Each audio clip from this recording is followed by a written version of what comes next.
Salut à toutes et à tous. Bienvenue à ce 12e chapitre sur les outils des données. Nous commençons petit à petit à aborder des notions liées à la base des données, à la gestion des données, à la manipulation des données. Et donc, ces chapitres préliminaires sont d'une grande importance pour la suite et surtout pour des notions approfondies que nous allons devoir vous transmettre lors des ateliers thématiques.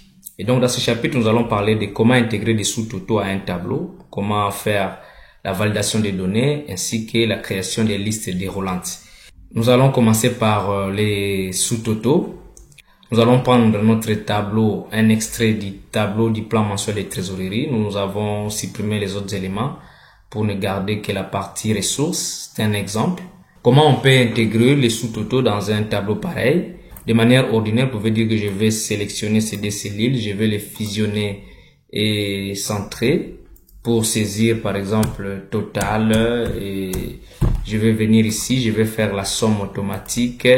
Il prend les cellules en haut, je glisse comme ça, je recopie la formule, je valide, enter. J'ai le total de la colonne montant en francs, je peux recopier la formule de l'autre côté et voilà. Ça, on peut le faire aussi comme ça. Mais comment le faire aussi rapidement? Il suffit de sélectionner son tableau, voilà, et puis aller dans l'onglet insertion, et puis aller dans l'onglet données, et là nous avons le groupe plan dans lequel nous avons le bouton sous-total. Donc c'est pour calculer rapidement le total de plusieurs lignes de données associées en insérant les sous-totaux et les totaux.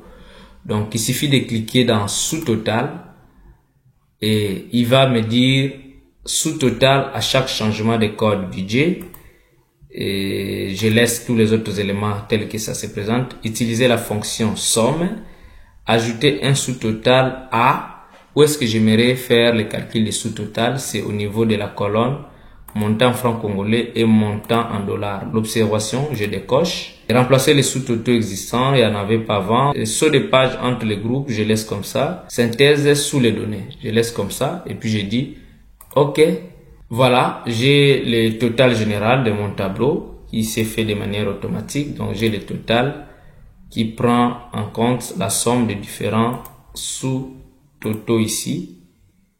Et il me donne le total général 922 000 pour la colonne en francs et 1045 pour la colonne en dollars. Et l'étape à faire ici, c'est que nous avons annulé tout ce que nous avons fait comme travail, insérer les sous-totals et renvoyez-nous les tableaux ici. On va passer à la notion de validation des données. Ça sert à quoi? C'est très important. Nous allons prendre cette base de données. Alors pour notre exemple, nous allons copier les 5 premiers champs. Nous copions ça. Nous créons une nouvelle feuille ici. Nous disons coller. Et voilà, nous pouvons ajuster la largeur des colonnes. À quoi sert la validation des données?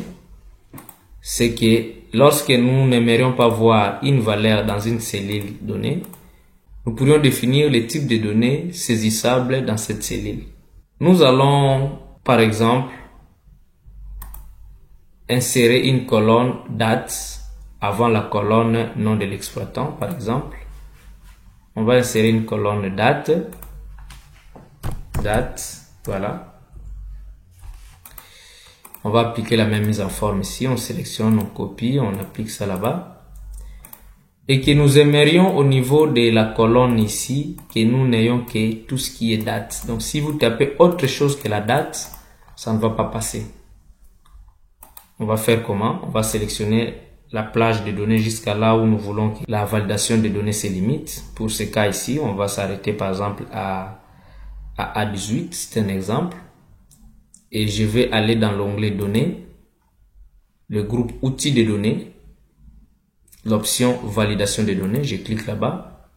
J'ai la boîte de dialogue, validation des données, avec 3 onglets, options, message de saisie, alerte d'erreur. On va exploiter pour ces débits l'onglet options, critères de validation, autorisé par défaut, c'est autoriser tout. Donc par défaut, Excel permet à ce que dans toutes les cellules que vous puissiez saisir tout ce que vous voulez. Mais maintenant, dans notre cas, nous voulons limiter ce qui doit être saisi dans notre plage sélectionnée là au départ. Autoriser, c'est tout par défaut. On va filtrer, on va dire autoriser date.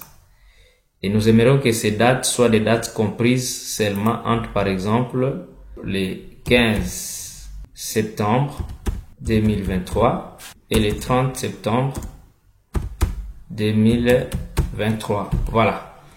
Nous aimerions saisir des dates comprises entre le 15 septembre 2023 et le 30 septembre 2023. Nous disons OK. Qu'est-ce qui va arriver? Si je viens ici, j'ai saisi 1. Il dit cette valeur ne correspond pas aux restrictions de validation des données pour cette cellule. Donc, il ne passe pas. Annuler, il efface directement. J'ai saisi Matondo. Par exemple, vous avez oublié de saisir le nom dans la colonne nom. Vous saisissez ça dans la colonne date. Il dit cette valeur ne correspond pas aux restrictions de validation des données. Annuler. Je dis non, c'est la colonne date. Je dois saisir la date. Je mets le 14 septembre 2023. Il dit cette valeur ne correspond pas aux restrictions de validation des données pour cette cellule. Parce que c'est la date, bien sûr, mais elle n'est pas comprise entre le 15 et le 30 septembre. Donc, ça ne passe pas. Mais dès lors que je peux mettre le 15 septembre 2023, enter, il passe. Mais si je mets le 1er octobre 2023, il ne passe pas. Donc, j'ai défini pour cette plage de données les types de données à saisir. C'est très important lorsque nous voulons restreindre n'importe quel type de données qui doit être saisi dans le cellule de notre base de données. On va parler des listes déroulantes, une notion très importante. En regardant cette base de données par exemple, nous avons zone. Si nous filtrons les champs zone, on peut constater que nous n'avons que Kimpese Nord et Kimpese Sud. Alors, dans la saisie, si on n'a pas prédéfini la liste des données à saisir ici, quelqu'un par mégarde peut saisir Kimpese, il met Kimpese, il oublie de mettre I, mais il saisit K, M, P, S, E, ça passe. Et à un autre endroit, il peut saisir Kimpese avec I, M, P, S, ça passe. Ça fait déjà des variables différentes. Lors de l'analyse, Excel ne va pas considérer ça comme la même information ou la même donnée. Ça fait déjà des données différentes. Et pour éviter ces erreurs d'encodage, il est parfois préférable d'appliquer la liste déroulante pour des données déjà qui sont connues. Par exemple, pour la zone, on sait que nous n'avons que Kimpese Sud et Kimpese Nord. Donc, on va utiliser la liste déroulante ici. Qu'est-ce qu'on va faire? Nous nous plaçons dans la première cellule où nous voulons appliquer notre liste déroulante, ou sinon nous sélectionnons toute la plage de données où nous voulons appliquer la liste déroulante. En amont, j'avais déjà créé une feuille ici que je peux nommer liste. Je peux nommer ça liste. Et dans la feuille liste, j'ai zone, Kimpese Nord, Kimpese Sud. J'ai aussi culture, j'ai les différentes cultures qui seront utilisées dans les listes déroulantes de ma base de données. Alors, je vais appliquer la liste déroulante pour le champ zone. Je rentre dans mon projet de base de données ici, feuille 4. J'ai sélectionné cette plage de données. Je pars dans l'onglet données. J'ai dit validation des données. Par défaut, c'est autoriser tout. Je vais dire autoriser liste. Quelle est la source des données de la liste? Je clique dans l'option de recherche de la plage de données de la liste. Je clique là-bas. Je pars dans ma feuille liste.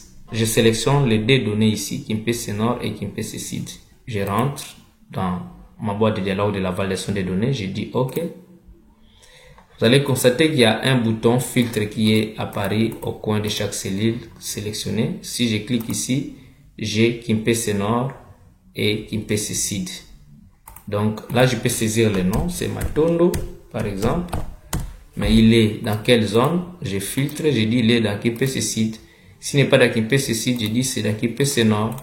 Voilà. Et l'avantage ici, c'est que si vous ne voulez pas choisir et que vous tapez par mégarde autre chose, voilà, il ne va pas accepter parce que la validation des données ici, c'est la liste et la liste, elle est prédéfinie. Je rentre dans ce que j'ai filtré comme information pour cette cellule. J'aimerais aussi appliquer le culture. Maintenant, on doit faire quelle culture? Je vais aussi appliquer une liste déroulante pour le champ culture. Je sélectionne la plage où j'aimerais appliquer ça. Je dis validation des données. J'ai dit autoriser liste. J'ai choisi la source des données de la liste. C'est cette plage de données, GISC dans l'association manioc maïs. Et puis j'ai dit OK. Je valide OK. Je peux constater que si je clique ici, j'ai ma liste déroulante des cultures. Donc je peux choisir ici, j'ai dit Matondo a fait la culture de manioc.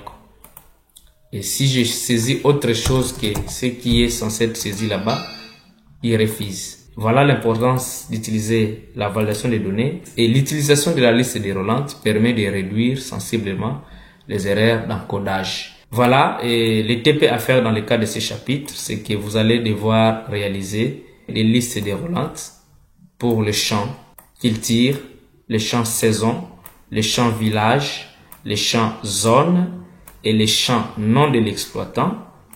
On va déjà vous fournir des données, des listes que vous allez maintenant appliquer pour définir les listes déroulantes pour ces différents champs, mais aussi appliquer la validation des données prédéfinies pour des dates au niveau de la colonne date ou au niveau du champ date. Voilà, nous sommes à la fin de notre 12e chapitre.